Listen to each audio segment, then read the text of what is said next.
বিসমিল্লাহির রহমানির রহিম।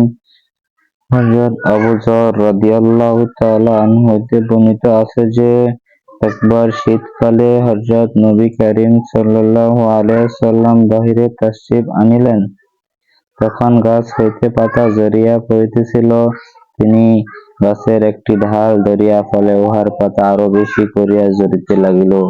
তিনি বলিলেন, হে আবু যর, মুসলমান বান্দা যখন ইখলাসের সাথে আল্লাহর জন্য নামাজ পড়ে তাহার গুনাহসমূহ এইভাবে ঝরিয়া যায় যেমন এই গাছের পাতা ঝরিয়া গিয়াছে।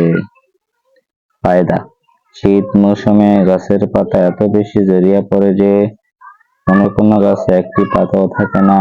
নবী করিম সাল্লাল্লাহু আলাইহি ওয়াসাল্লামের পবিত্র ইরশাদ হইল, ইখলাসের সহিত নামাজ পড়ার ফল এইরূপ যে নামাজ আদায়কারী সমস্ত গুনাহ মাফ হইয়া যায়, একটিও বাকি থাকে না।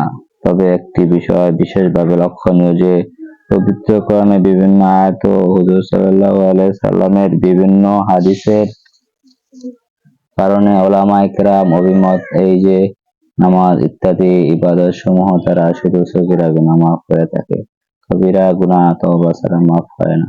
এই জন্যই নামাজ আদায়ের সাথে সাথে মনোযোগ সহকারে তওবা ও ইস্তেগফার করা চাই। ইহা হইতে গাফিল হওয়া উচিত নয়।